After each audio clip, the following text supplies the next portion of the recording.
everyone, and welcome to Cannesversations. I'm Stefanie Beach, your host, and today I'm with Jason from BET Plus. Welcome. Thank you so much. How's the Crescent treating you so far?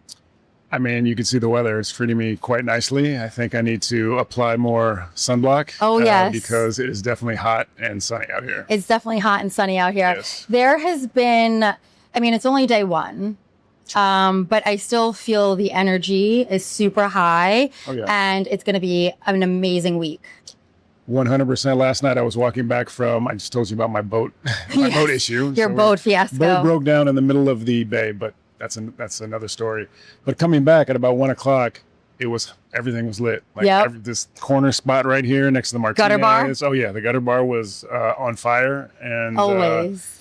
And yeah, so you just felt it from jump. I feel like everybody's just out and ready to partner and mingle and do all the things. I love it. Yeah. So we are going to talk about some fun stuff on the creator economy. Okay. Are you ready to spill the tea? I'm ready. Let's do it. Let's do it. Thank you so much. Thank you. Never too early for rosé. Never too early for rosé. Cheers. So the creator economy and creators have taken on a whole new meaning, I feel like. And, you know, it's really top of mind for people. It's a huge topic for Cannes Lions in so many aspects, so many panels. Mm-hmm. So I'd love to jump into a little bit of your opinion on different things in the creator economy. So do you think creators are actually your strategic partner, or are you still treating them, or a majority people treating them like ad slots with better lighting? Wow, that's a mic drop. Ad slots with better. Well, I mean, obviously the right answer is we should be treating them as true partners. We're trying to create long-term relationships, not only with our audiences, but also with the partners that we work with. We look at our creators as partners. We at BET Plus have had a long history of supporting, Black-led talent, Black talent, as well as talent from the diaspora. And I think it's really important for them to, if you're going to have a shared purpose, to bring them in as a true partner, build a relationship, almost like a family. So yeah. Our original programming talent is like a family for us. And I love that. And I feel like that's how it should be. And I do feel like creators now are really getting the spotlight that they deserve. For sure. And I feel like the creators have so much more opportunity beyond just influencing. That's right. They're creating authenticity, trust, they're getting people to buy products, to know products, to create like brand recognition, like things that, traditionally were done in different ways. Right. So now I feel like people have to open their eyes and be like, okay, this isn't just a line item. It's not just another influencer. Mm-hmm. It's part of our brand and part of our strategy. Yeah, and it should be two-way. It shouldn't be us telling them what we should, what we're trying to promote. It should be having a conversation. They have the pulse of the people. They have the pulse of the audience.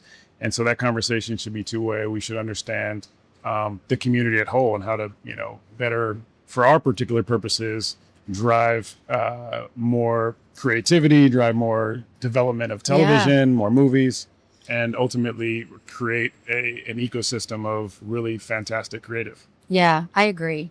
So how do you think publishers are thinking about creators now as competition, collaborators, talent, distribution partners, or editorial extensions? Yeah, I think it depends on who you talk to, right? For us, we have, we work with a bunch of different influencers on marketing. We work with creators on developing branded content. We're now, BET as a whole is dipping their toe into microdramas, for instance, because we see a huge swell of demand for microdramas. So for us, I think it's we see them as, again, as partners. We see them as, folks for us to, build this family. Yeah, I agree. I think it becomes part of the brand. It becomes part of the family. And, it's an asset. It's another asset. And that's the way they should be treated. Could publishers actually be better positioned than platforms to give creators long-term value, credibility, and monetization?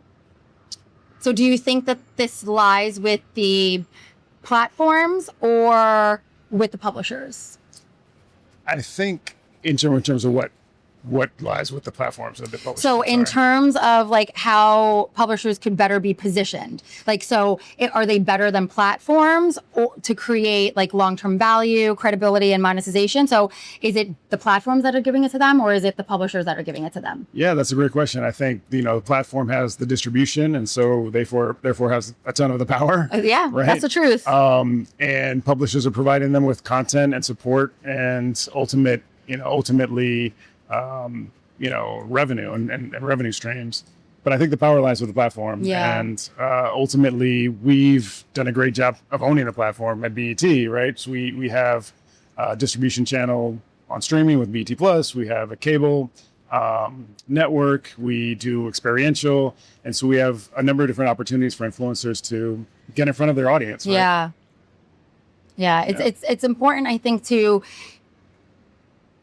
engage with your audience and understand what they want so that the authenticity doesn't go away. That's right. And you're true to them. So what do you think is broken in the relationship between publishers, creators, and platforms right now? I think the way creators and influencers right now, the way they get paid, basically, I don't think they're getting paid what they deserve, especially a lot of the influencers on some of the underrepresented influencers don't get paid what they should. A lot of the underrepresented influencers, Black influencers, creators are getting paid a fraction of what these other creators are getting, even though they're lifting, way more than their weight, right? Because they're driving the trends, they're driving opportunities for increased monetization for publishers. And I feel like that's an opportunity for us to change. That's an opportunity for us to really dig in and figure out how to, pay them what they're worth. Yeah. That's a really nice answer. Thank you. What do publishers need to protect when they bring creators into their ecosystem? Is it editorial standards, audience trust, creator independence, or advertiser value? That's a great question. I think it's important. For me, it all starts with purpose, authenticity. You mentioned, you have to align. You have to first, as a publisher, understand your values and what your values are, and then ultimately find partners, influencers, creators that support those values, because you should be 100% aligned. You're not going to be authentic unless you're working with folks that have aligned values. And so I think that's the most important thing. Make sure that you align values with the partners that you're working with, the influencers that you're working with, and ultimately, push whatever, thought leadership or whatever content, push the content that meets those standards forward. That's great. And so looking forward, will publishers need to act more like creator networks to stay relevant, or is that the wrong direction? I think we need to keep understanding who our audience is. I think we lose track of that. I think we're always thinking about it. We're going to create this content and then we're going to find the audience, when it should be, let's go out and figure out who the audience is, what they want, and let's create the content for that particular audience. So I think from a publisher standpoint, we still have a lot of work to do. Yeah. From a marketing standpoint, we have a lot of work to do. And I think it starts with the audience, and then from the audience to the influencer, and then from the influencer to the publisher. Yeah. Ready for some rapid fire? Oh, let's go. So creators, media, or partners? Partners. The creator economy, maturing or mutating? Mutating. That's an interesting answer. Yes. I think. Why do you say that? I think it's going to be different. I think a lot of influencers are going to recognize they can have their own platforms and they don't need these other distribution platforms. And so it's going to create a lot of opportunity, but also a lot of specificity. Yeah. Are creators the new agencies? Yes or no? Yes. Yes. I love that answer. We shall see soon, right? We shall. Well, Jason, this was so great. Thank you so much for joining me. Thank you for being here. And I appreciate everyone. Hope you tune in on the next Cannesversations. Thank you. Bye. See you guys.